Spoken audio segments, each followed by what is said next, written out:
پاکستان بنا بھی خون سے ہے، اور اس کو بچانے کے لیے بھی خون کی ضرورت پڑے تو ہم کسی خون سے گریز نہیں کریں گے۔ 10 لاکھ شہیدوں نے اس وطن کے لیے خون پیش کیا ہے، 10 لاکھ شہیدوں کا خون اس کی بنیادوں میں پڑا ہے۔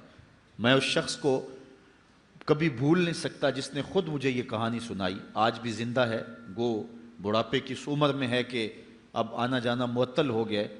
اس نے کہا کہ ہم جب پاکستان کے لیے سفر کر رہے تھے، راستے میں سکھوں نے یلغار کی اور ہمارا مختصر سا قافلہ تھا، کماد کے کھیت میں چھپ گیا۔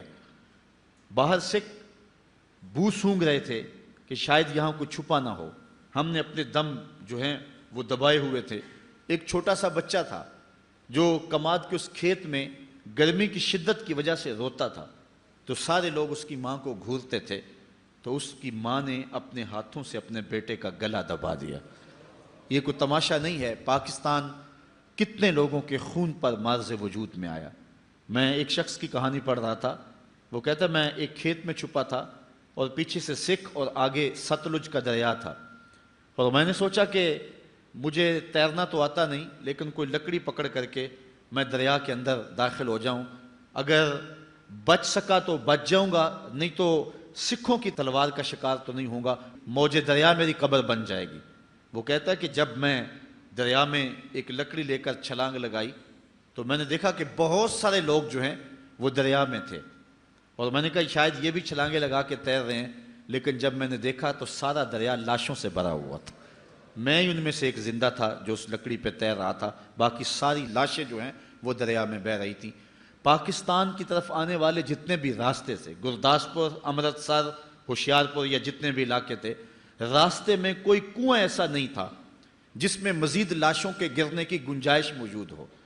ہندو لوگ اور جو سکھ لوگ بیٹیوں پہ اور عورتوں پہ حملہ آور ہوتے اور وہ اپنی آبرو بچانے کے لیے ان کنوؤں کے اندر چھلانگ لگا دیتی، اور بہت ساری عورتیں اس وقت ان کے نرغے میں اور ان کے ہتھے چڑھ گئی تھیں، اور آج تک جو ہے وہ ان کے بیٹوں کی مائیں ہیں۔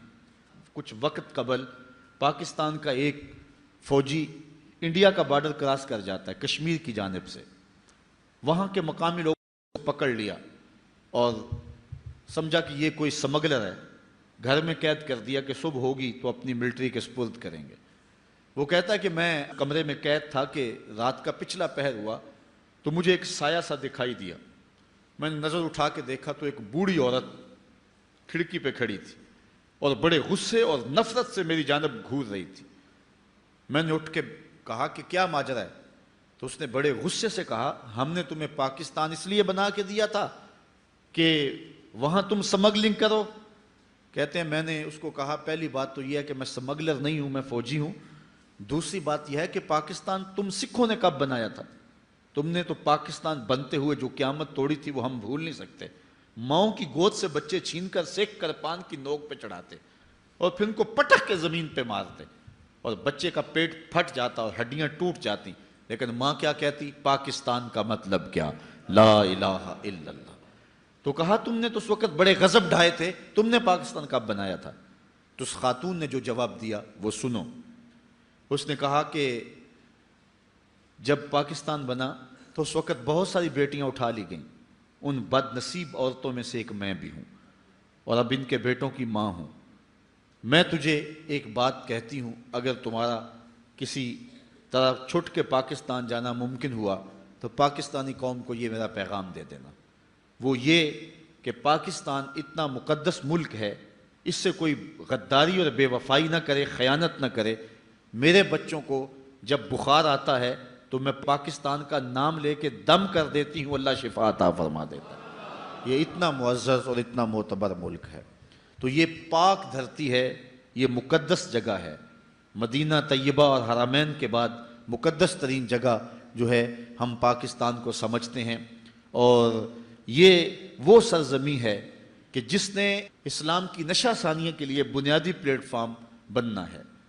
پہلی بات تو یہ کہ اس دھرتی سے حضور علیہ السلام کو خاصی محبت اور انس تھا۔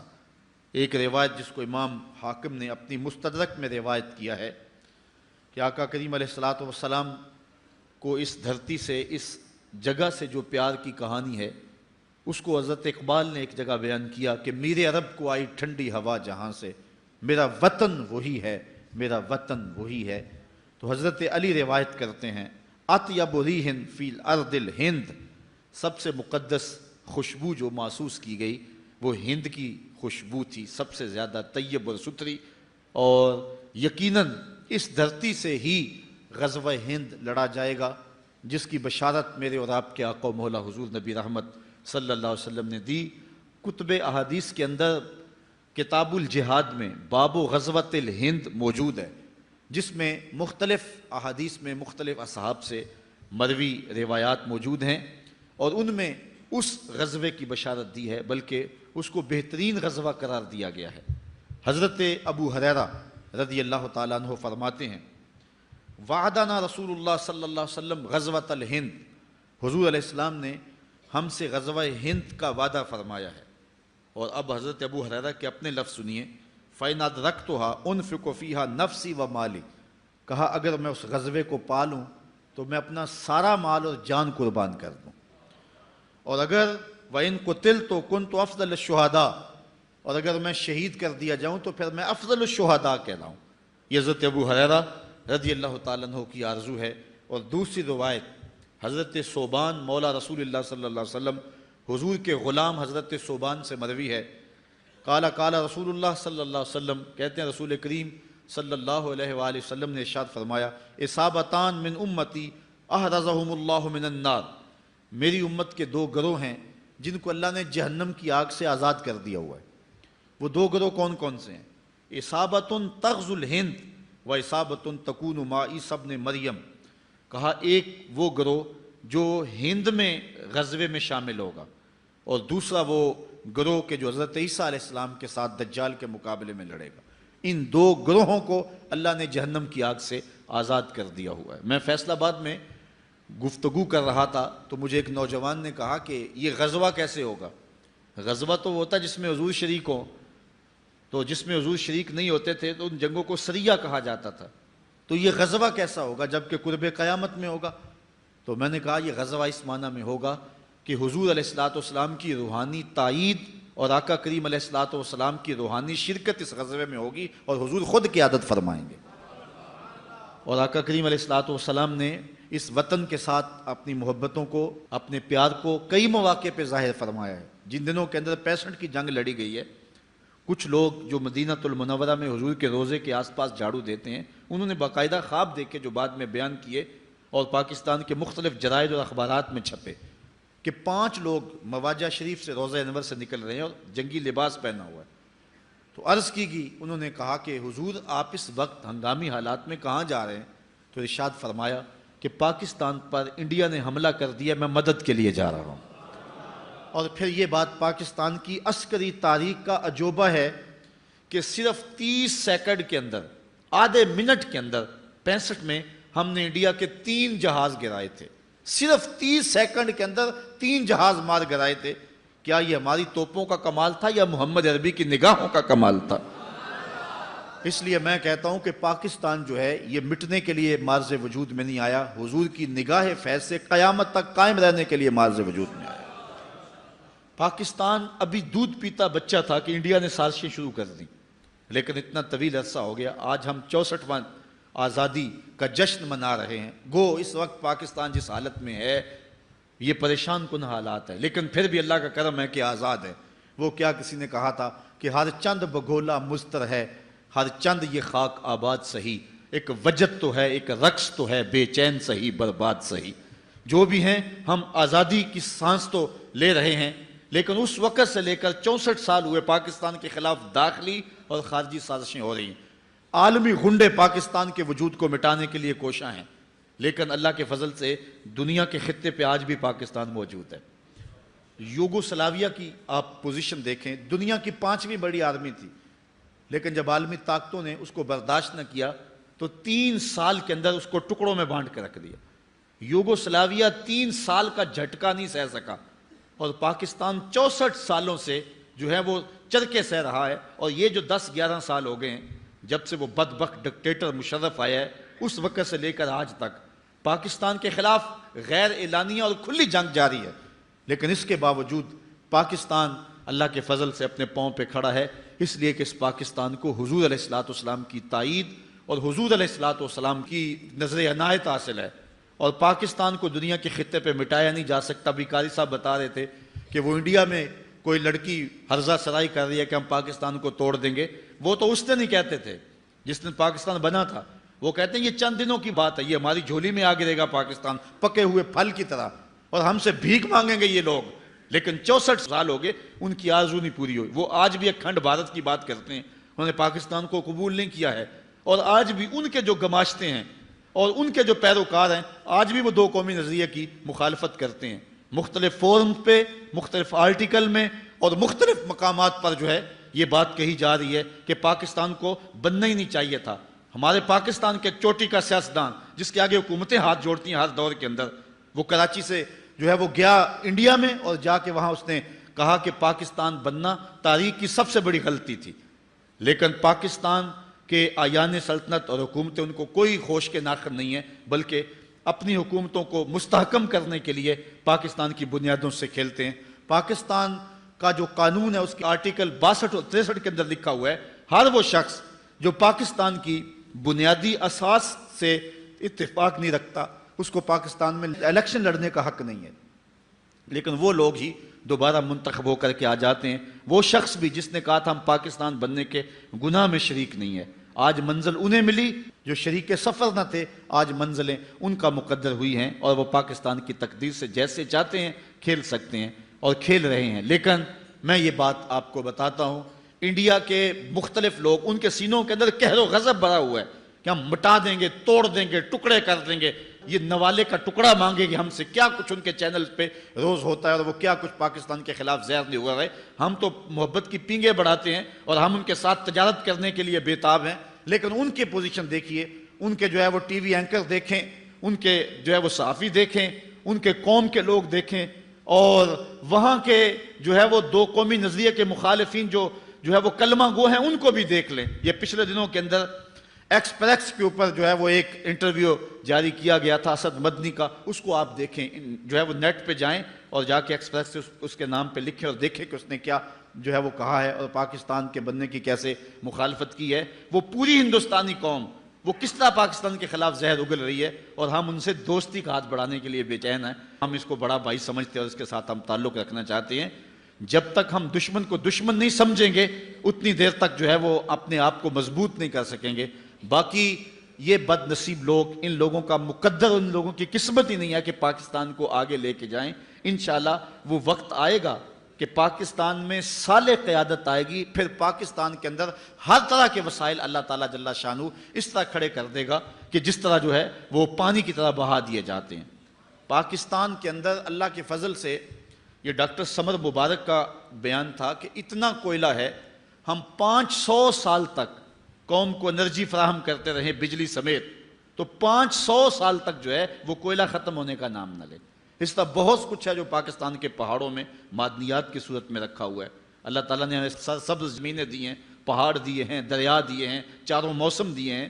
یہ اللہ تعالیٰ کی خاص عنایت اور کرم نوازیوں کا مظہر ہے یہ خطہ، اور اس خطے کو ہم نے آگے لے کے جانا ہے اور اس کے لیے ہم نے کوشاں رہنا ہے۔ پاکستان میں نظام مصطفیٰ کے لیے اپنے نعرے کو کبھی بھی نہیں چھوڑنا ہے، اور یہی پاکستان کا مقصوم ہے۔ اصل ہمارے ساتھ جو کچھ ہو رہا ہے، میرا تجزیہ یہ ہے، میں جگہ جگہ یہ کہتا ہوں، یہ ہمیں سزا مل رہی ہے۔ ہم نے اس نعرے سے بے وفائی کی ہے، ہم نے یہ اعلان کیا تھا، یہ بات کہی تھی، یہ نعرہ لگایا تھا، پاکستان کا مطلب کیا؟ لا الہ الا اللہ۔ قانون ریاست کیا ہوگا؟ محمد الرسول اللہ۔ لیکن آج ہم وہ نعرہ چھوڑ چکے ہیں، ہم وہ نعرہ نہیں لگا رہے، نہ کسی سیاسی جماعت کے پاس وہ نعرہ رہا ہے، اور نہ ہی ممبر و محراب سے اس زور سے وہ نعرہ لگایا جاتا ہے جس زور سے ماضی میں وہ نعرہ لگایا جاتا تھا۔ اور اس کی سزا یہ ہے کہ ہمارے اوپر نااہل، بدبخت اور لٹیرے اور ڈاکو قسم کے حکمران ہر دور میں مسلط کر دیے جاتے ہیں، اور وہ غیروں کے علاقار بن جاتے ہیں۔ مغرب چاہتا ہے کہ پاکستان کے وجود کو مٹا دیا جائے اور اس کو دبئی کے سائز کے چھوٹے چھوٹے ٹکڑوں میں بانٹ دیا جائے تاکہ اس کو پھر توڑنا اور ختم کرنا آسان ہوگا۔ ہماری نظریاتی اساس پہ بھی حملہ ہے، ہماری جغرافیائی اساس پہ بھی حملہ ہے۔ لیکن اگر ہم پاکستان کے لیے آگے بڑھتے ہیں اور کوئی کردار ادا کرتے ہیں اور کسی صالح قیادت کا انتخاب کرتے ہیں تو یہ ہماری سعادت مندی ہوگی. اگر نہیں ہم یہ ذمہ داری سر انجام دیتے تو ہم مٹ جائیں گے لیکن پاکستان نہیں مٹے گا. یہ پاکستان مٹنے کے لیے بنا ہی نہیں تھا. یہ پاکستان قیامت تک قائم رہنے کے لیے جو ہے معرض وجود میں آیا تھا. اور اللہ تعالیٰ جل شانہ نے وہ بنیادی پلیٹ فارم جس کا تذکرہ میں نے جو ہے وہ سنن نسائی کی ان 2 احادیث سے آپ کے سامنے رکھا جس میں حضور علیہ السلام نے غزوہ ہند کی بشارت دی. وہ لوگ یہاں سے اٹھیں گے, پاکستان سے اٹھیں گے. اور روایت میں آتا ہے مشکات اٹھائے کالے جھنڈے والے لوگ جو ہیں وہ خراسان کی جانب سے آئیں گے اور پھر یہاں سے لوگ اٹھیں گے اور پھر دلی کو کیپچر کریں گے. اس کے بعد ترکوں کے ساتھ جا کے ملیں گے, پھر بیت المقدس کے اوپر اسلام کا جھنڈا لہرائیں گے. اور پھر وہ وقت دیکھنے عالم اسلام کو نصیب ہوں گے کہ دنیا کے اوپر اگر کوئی یہودی, اگر کوئی عیسائی کسی درخت کی اوٹ میں کسی پتھر کے پیچھے چھپ کے پناہ مانگنے کی کوشش کرے گا تو وہ پتھر بھی اس کو پناہ نہیں دے گا. وہ بھی مسلمان مجاہد کو کہے گا ادھر آئیے ظالم میرے پیچھے چھپا ہوا ہے. اور جب دنیا کے اوپر آخری یہودی کا قتل کر دیا جائے گا تو دنیا کے اوپر وہ پائیدار امن پیدا ہو جائے گا. دنیا کے اوپر امن کی بربادی اور بگاڑ کا سبب یہود ہیں. عیسائی جو ہیں یہ مورا بنے ہوئے ہیں اور پیچھے یہودی ہیں جو کار فرما ہیں. اوباما نے کہا تھا اپنی الیکشن مہم میں کہ اگر تم چاہتے ہو کہ دنیا کے اوپر امن قائم کریں تو 2 شہروں کو مٹا دو, ایک مکہ المکرمہ کو, ایک مدینہ الرسول کو.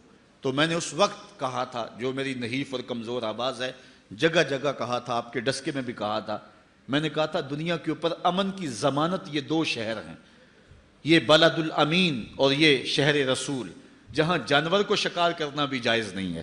یہ امن کی ضمانت شہر ہیں. باقی رہی بات جو ہے وہ بش کی اور اوباما کی, اس کا باپ بھی مر گیا یہ کہتے ہوئے اور یہ آرزو اس کے سینے میں مچلتی رہی. حرمین طیبین کی حفاظت اللہ تعالیٰ جل شانہ نے اپنے ذمہ کرم پہ لی ہے. بلکہ حدیث میں آتا ہے کہ جب دجال آئے گا تو وہ حرمین میں داخل نہیں ہو سکے گا. اللہ نے فرشتے مقرر کیے ہوئے ہیں جو جرف سے اس کو دور دھکیل دیں گے. وہ تو تمہارا باپ دجال بھی داخل نہیں ہو سکے گا اور مدینے کا تم کیا بگاڑ سکتے ہو. اللہ تعالیٰ ان کی حفاظت فرمائے. دنیا کے اوپر یہ امن کے شہر ہیں. باقی رہی بات دنیا کے اوپر بے امنی کی, دنیا کے اوپر اتنی دیر تک پائیدار امن قائم نہیں ہو سکتا جب تک ایک یہودی بھی دھرتی پہ موجود ہے. چونکہ شر اور فساد شروع سے ان لوگوں نے پھیلائی ہے. آپ تاریخ پڑھ لیں اپنی کہ ان لوگوں نے جو ہے شر پھیلائی ہے. اسی لیے میرے رب نے کہا تھا یا ایھا الذین آمنوا لا تتخذوا اليہود والنصارى اولیاء, اے ایمان والو یہودیوں اور عیسائیوں کو کبھی بھی اپنا دوست نہ بنانا, یہ تمہارے دوست نہیں ہو سکتے ہیں. بلکہ ہمیں تو یوں درس دیا گیا ہے من لم یجد صدقہ فلیلعن الیہود, اگر کسی کے پاس صدقہ دینے کے لیے کچھ نہ ہو تو وہ یہودیوں پر لعنت کرے, اللہ صدقے کا ثواب عطا فرما دے. اس لیے یہ پاکستان مٹنے کے لیے معرض وجود میں نہیں آیا, یہ قیامت تک قائم رہنے کے لیے معرض وجود میں آیا ہے. اور اللہ تعالیٰ نے اس ملک کی حفاظت کرنی. اس کو مٹانے والے آپ مٹ جائیں گے. بابا اشفاق نے وہ زاویہ نامی کتاب میں لکھا ہے کہ پاکستان کی مثال حضرت صالح علیہ السلام کی اونٹنی کی طرح ہے. یہ پاکستان ایک معجزے سے معرض وجود میں آیا, معجزے سے قائم ہے, اور جس نے اس کی تقدیر سے کھیلنے کی کوشش کی وہ خود مٹا دیا جائے گا, اس کا نام و نشان مٹ جائے گا. اور آپ ماضی بھی جانتے ہیں اور مستقبل میں بھی آپ دیکھیں گے کہ جس نے بھی اس ملک کو جو ہے وہ دیدہ اور نادیدہ جس طرح سے بھی نقصان پہنچانے کی کوشش کی وہ مٹا دیا جائے گا, برباد کر دیا جائے گا. اور یہ وطن, یہ پاکستان, یہ ملک قیامت تک معرض وجود میں رہے گا.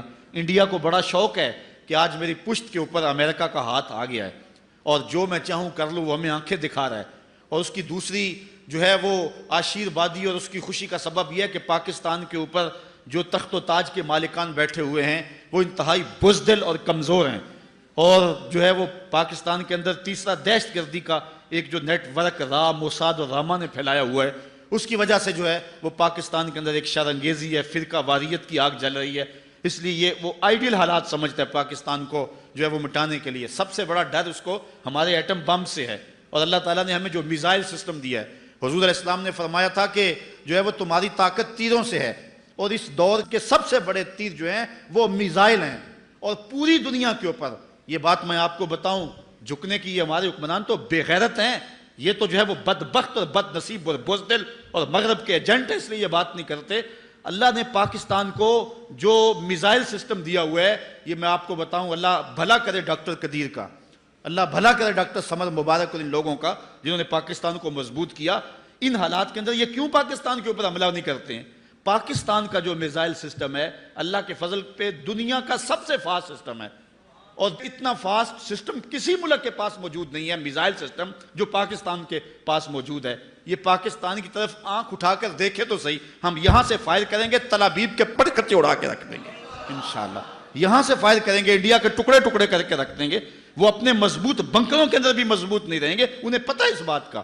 اللہ تعالیٰ نے پاکستان کو وہ تیر دیے ہے جس کا حضور نے فرمایا تھا کہ تمہارے تیروں سے تمہاری قوت ہے، تو یہ تیر اللہ نے پاکستان کو دیے ہوئے ہیں۔ ہمارے پاس غوری بھی موجود ہے، ہمارے پاس جو ہے وہ ہتف بھی موجود ہے، اور ہمارے پاس جو ہے وہ دیگر جو ہے وہ موجود ہیں، اور انشاءاللہ ابھی ان کو ہمارا ماضی یاد نہیں ہے، ابھی یہ پانی پت کے جو ہے وہ زخم کیا بھول گئے ہوئے ہیں، ہمارے مجاہدوں کی ان کہانیوں کو بھول گئے ہوئے ہیں کہ آج ان کی لڑکیاں بھی کہہ رہی ہیں کہ ہم پاکستان کو توڑ دیں گے۔ تمہیں شوق ہے تو پورا کر لو، جب تم جنگ شروع کرو گے، شروع تم کریں گے، پھر ختم ہماری مرضی سے انشاءاللہ ہوگی، تمہیں بھاگنے کے لیے کوئی جگہ ہی نہیں ملے گی۔ یہ پاکستان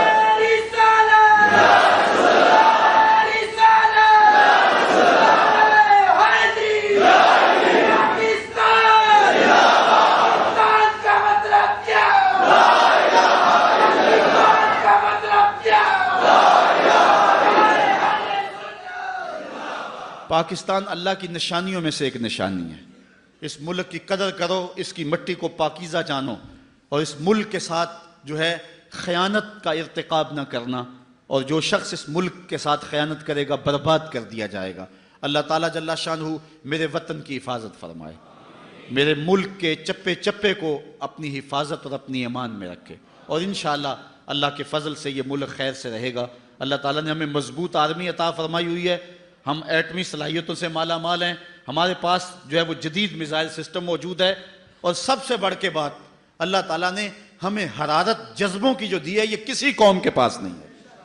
لوگ تو ڈرتے ہیں، یہ جو ہے وہ 9/11 کا واقعہ ہوا تھا جو ہے وہ نیو یارک کے اندر، اور کہاں ٹیکساس اور دیگر دور دور کی ریاستیں، وہاں وہ اپنے دروازے بند کر کے بیٹھ گئے تھے، باہر نہیں نکلتے تھے، واقعہ وہاں ہوا ہے۔ ہماری قوم کی کہانی ہے، افغانستان کے اندر میزائل گرتے تھے، میزائل ابھی ٹھنڈے بھی نہیں ہوتے تھے، بچے لوہا اکٹھا کرنے کے لیے آ جاتے تھے۔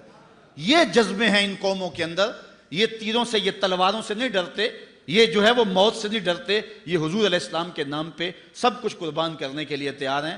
پاکستان کی تاریخ گواہ ہے، 65 کی جنگ کے اندر قوم نے جو چونڈا کے محاذ پہ جرأت کے اور مظاہرے کیے تھے، دنیا کی تاریخ کے اندر کوئی ایسی مثال تو دکھاؤ ہے، تو اللہ تعالیٰ نے اس قوم کو وہ جرأتیں عطا فرمائی، یہ سب سے بڑا ہتھیار ہے، اور جس سے وہ ڈرتے ہیں، اور وہ فحاشی، عریانی، بے حیائی اور مختلف ذرائع کے ساتھ ہم سے وہ جذبہ چھیننا چاہتے ہیں۔ دشمن کے اس وعد کو خاص طور پہ سمجھیں، اپنی نسلوں کی حفاظت کریں، نوجوانوں کو دو قومی نظریے کا شعور دیں، اور نوجوانوں کے جو ہے وہ اخلاق اور ان کے کردار کی حفاظت کریں۔ یہ نوجوان ہی ہمارا اثاثہ ہے۔ نوجوانوں، میں تمہیں پکارتا ہوں اور تمہیں کہتا ہوں، اس وطن کی باغ ڈور تم نے سنبھالنی ہے۔ اپنی نظروں کی پاکیزگی کا خیال کرو، اپنی سوچوں کو پر نور کرو، اور اپنی زندگی کو جو ہے وہ روشن کر لو، اچھی تعلیم حاصل کرو، اپنے کردار کو خوبصورت کرو۔ کل انشاءاللہ تمہارے کندھوں پر ہی اس ملک کا بوجھ آنا ہے، اور ہر فرد ہے ملت کے مقدر کا ستارہ، اس لیے پوری قوت کے ساتھ تیاری کرو۔ اللہ تعالیٰ جل شانہ نے اس ملک سے نہ صرف اس ملک کے لیے حالات بہتر ہونے ہیں، بلکہ اس ملک نے پورے عالم اسلام کی قیادت کرنی ہے۔ یعنی صرف آج تو ہمیں اس ملک کے لیے کوئی لیڈر نہیں مل رہا، ایک وقت آنا ہے جس کی نشاندہی کی گئی ہے غزوہ ہند کے وقت۔ اس ملک سے جو لیڈر اٹھے گا وہ صرف پاکستان کی نہیں، پوری دنیا کی عالمی قیادت جو ہے وہ یہ ملک کرے گا، اور انشاءاللہ حالات پیدا ہو رہے ہیں۔ یہ رشیا کو کہتا تھا اس سرخ ریچھ کو بھی روکا جا سکتا ہے، لیکن آج وہ ماسکو میں پناہ ڈھونڈ رہا ہے، اور اس کو وہاں بھی پناہ نہیں مل رہی ہے۔ اور آپ دیکھیں گے کہ امریکہ بھی کبھی ٹکڑے ٹکڑے ہو جائیں گے۔ اقبال نے کہا تھا، تمہاری تہذیب آپ اپنے خنجر سے خودکشی کرے گی، شاخ نازک پہ جو آشیانہ بنے گا ناپائیدار ہوگا۔